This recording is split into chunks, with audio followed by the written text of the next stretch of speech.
मैं डॉक्टर महेंद्र सिंह चौधरी, राजकीय कला महाविद्यालय सीकर। आज का जो वीडियो अपलोड कर रहे हैं ये दिल्ली सल्तनत की स्थापना से संबंधित है और इसमें हम ये बताने का प्रयास करते हैं कि दिल्ली सल्तनत का संस्थापक कौन है। यानी क्रम के हिसाब से दिल्ली सल्तनत के संस्थापक हम किस सुल्तान को मान सकते हैं और क्या माना जा सकता है उनकी उपलब्धियों के आधार पर। इस तरह की बात हम करेंगे। जैसा कि हमें पता है, भारत पे जब विभिन्न तुर्की आक्रमण हुए उसमें गजनी का नाम भी आता है, गौरी का नाम भी आ करता है, जो भारत पर उनका मकसद सिर्फ लूटपाट मचाना, यहाँ से धन संग्रह करना, संपत्ति, हीरे जवाहरात, सोना लूट के अपने देश को लौट जाना। यहाँ कभी उन लोगों ने स्थायी साम्राज्य स्थापित करने का ख्याल उनका नहीं था। जैसा कि मोहम्मद गौरी ने भी भारत पर आक्रमण किया और अपने प्रतिनिधियों को ही इन क्षेत्रों का अपने प्रतिनिधि के रूप में शासन करने का अधिकार देकर वापस गौर लौट जाना। जब मोहम्मद गौरी की 12 से 6 ईस्वी में मृत्यु हो गई तो अब भारत का जो प्रांत था या जो दिल्ली का जो क्षेत्र था ये कुतुबुद्दीन ऐबक के पास आया। मोहम्मद गौरी के कोई पुत्र नहीं था, वो पुत्र रहित ही रहे। तो उनके बारे में एक कथन कहा जाता है कि उनका ये कहना था कि मेरे तो हज़ारों तुर्की गुलाम पुत्र हैं जो मेरे बाद मेरे साम्राज्य के उत्तराधिकारी होंगे और समस्त विजित प्रदेशों के खुतबों में मेरे नाम को बनाए रखने का प्रयास करेंगे। अर्थात उनके कोई प्राकृतिक वंशज या उत्तराधिकारी नहीं होते हुए भी उनके बहुत सारे दास और गुलाम थे जो उनके नाम से विभिन्न क्षेत्रों में शासन अब उनकी मृत्यु के बाद करने वाले थे। तो दिल्ली, जैसा ये बताया, दिल्ली का जो क्षेत्र था, भारत का जीता हुआ प्रदेश था, उस पर कुतुबुद्दीन ऐबक का अधिकार हुआ और उसके शासनकाल में यानी 1290 ईस्वी तक ये जो क्षेत्र है उसके शासनकाल से यानी कुतुबुद्दीन ऐबक से लेकर के 1290 ईस्वी तक के शासक भारत में जो शासन कर रहे थे वे या तो स्वयं गुलाम थे या गुलामों के वंशज थे। इसलिए हम 1206 यानी मोहम्मद गौरी की मृत्यु के बाद में उनके दासों के द्वारा जो शासन यहाँ किया गया तो इस काल को ईश्वरी प्रसाद इतिहासकार ने गुलाम वंश के नाम से कहा है। 1206 से 1290 का जो समय है इसे गुलाम वंश के नाम से पहचाना जाता है। जबकि आशीर्वादीलाल श्रीवास्तव इतिहासकार हैं, उनका ये मानना है कि ऐसा कहना ठीक नहीं है, तर्कसंगत नहीं है, ऐतिहासिक दृष्टि से गलत भी मानते हैं। उनका कहना है कि इस काल में 1206 से लेकर 1290 के शासनकाल में 3 वंशों के अलग अलग शासकों ने यहाँ शासन किया जो स्वयं गुलाम नहीं थे और जो थे वो राज्यारोहण के समय दासता से मुक्त हो चुके थे, उसे आज़ाद हो चुके थे, स्वतंत्र हो चुके थे। इसलिए इसे गुलाम वंश नहीं कहा जाना चाहिए, अर्थात ये गलत है ऐसा कहना। कि जो भी हो, इतिहासकार इसे गुलाम वंश के नाम से ही पुकारते हैं और स्वीकार भी करते हैं। हम बात कर रहे हैं कुतुबुद्दीन ऐबक की, जो प्रथम गुलाम वंश का शासक था और जिसे हम दिल्ली सल्तनत का संस्थापक भी मानते हैं, जिन्होंने दिल्ली सल्तनत की स्थापना की। कुतुबुद्दीन ऐबक का जन्म तुर्किस्तान में हुआ और उसे दास के रूप में बेचा गया और मोहम्मद गौरी जो दास रखने का शौकीन था उसने कुतुबुद्दीन ऐबक को खरीदा। कुतुबुद्दीन ऐबक मोहम्मद गौरी का कृपा पात्र बना रहा और धीरे धीरे शनय शनय प्रमोशन पाते हुए, उन्नति करते हुए प्रमुख सेना नायक बन गया। और जब गौरी भारत से वापस गौर लौट गया तो उसके पश्चात भारत में उसके प्रतिनिधि के रूप में शासन करता रहा। 1206 ईस्वी में जब मोहम्मद गौरी की मृत्यु हो गई तो भारत की राजगद्दी पर उसे अधिकार करने में कोई विशेष कठिनाई नहीं हुई। कहते हैं कि मोहम्मद गौरी ने उस समय कुतुबुद्दीन ऐबक ने उस समय अपने सिंहासन पर बैठने के समय बहुत दान पुण्य किया और कहते हैं कि आम व्यक्ति ने, जनसाधारण ने उसे लाख बख्श कहना शुरू कर दिया, यानी लाखों की बख्शिश देने वाला। ये संभवतः हो सकता है कि वो जनसाधारण का विश्वास, उनका सपोर्ट, उनका समर्थन जीतना चाहता था, तो जनता उसे लाख बख्श मानने लगी, उसे अपने शासक के रूप में स्वीकार करने लगी। लेकिन स्वयं उसने खुद के लिए मलिक या सिपह सालार की पदवी ही ली। सुल्तान की उपाधि उसने प्रारंभ में धारण नहीं की। कुतुबुद्दीन ऐबक भारत में एक स्वतंत्र तुर्की सल्तनत की स्थापना करना चाहता था, जो तभी संभव था जब मध्य एशिया से वो बिल्कुल अलग हो जाए और स्वतंत्र रूप में विकसित हो सके।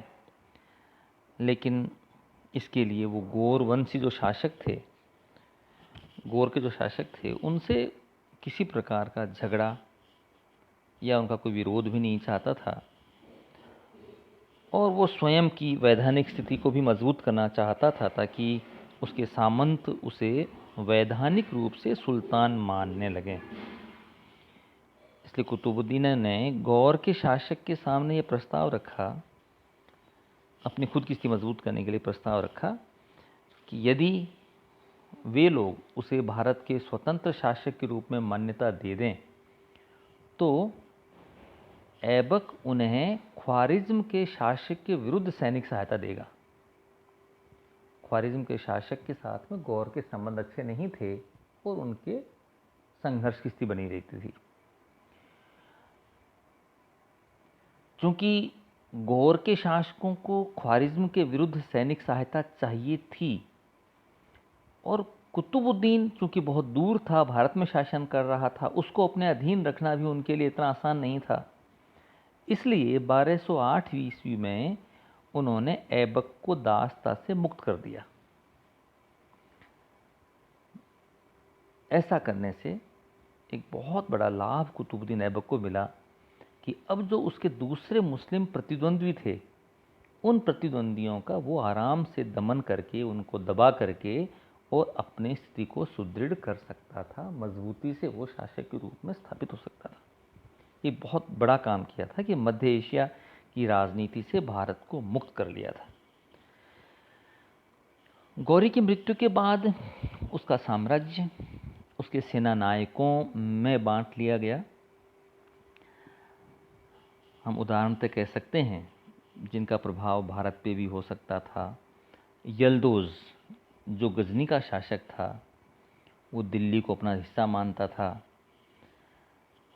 1208 ईस्वी में कुतुबुद्दीन ने उसे हरा दिया और उसकी पुत्री से विवाह करके मैत्री स्थापित कर ली। इस तरह से गजनी के प्रभाव से भारत को मुक्त करवाया। इसी प्रकार नासिरुद्दीन कुबाचा जो मुल्तान का शासक था, उसका विरोध शांत करने के लिए भी ऐबक ने उससे अपनी बहन की शादी कर दी।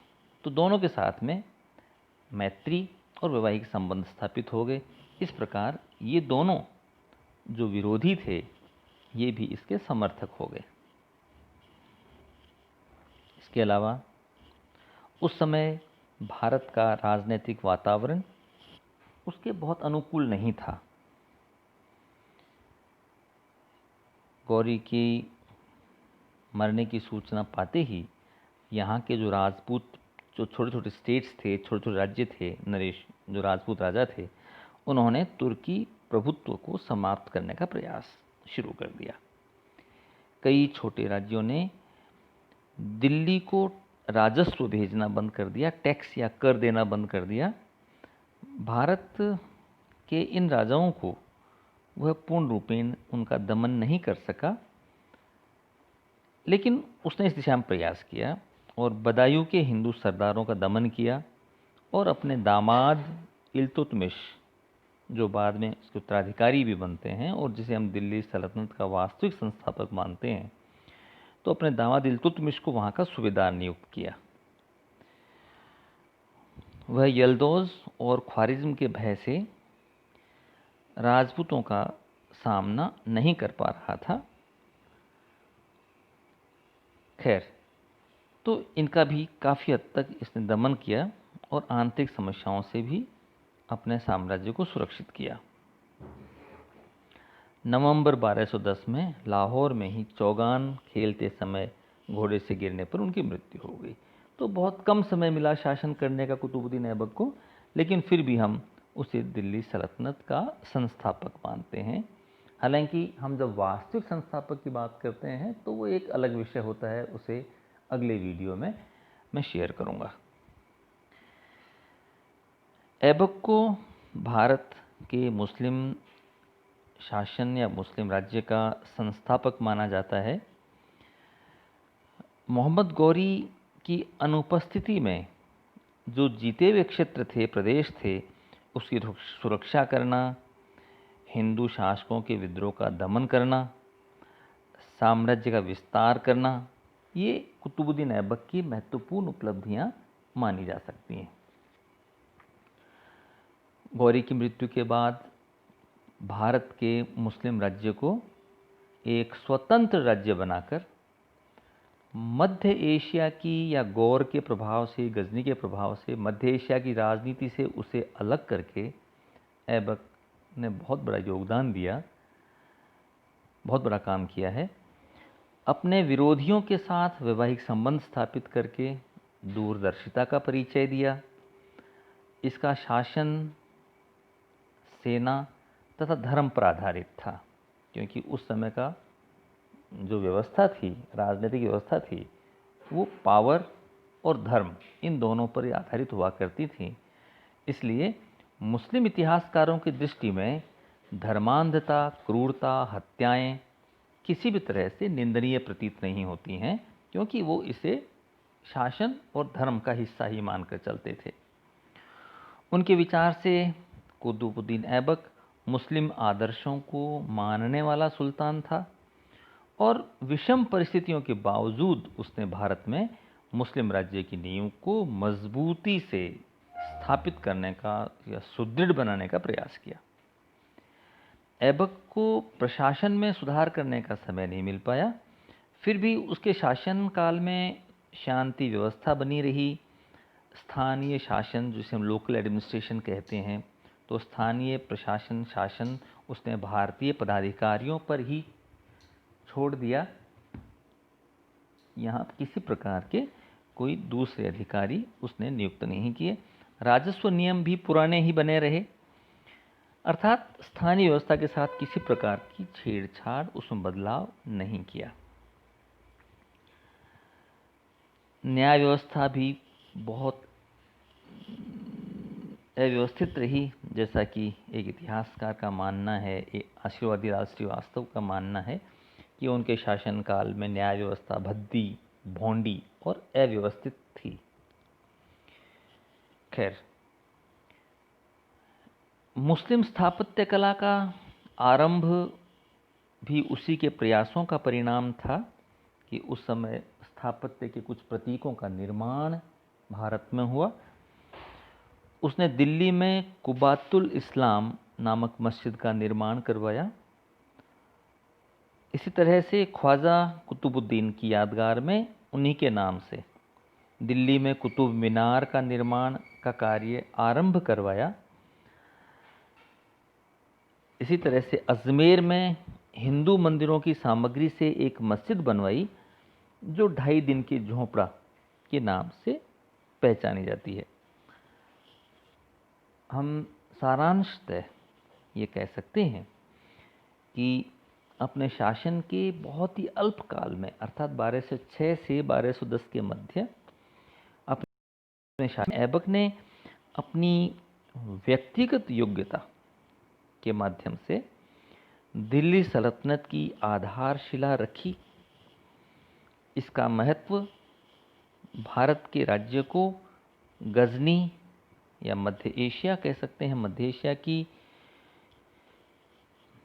प्रभुसत्ता से अलग,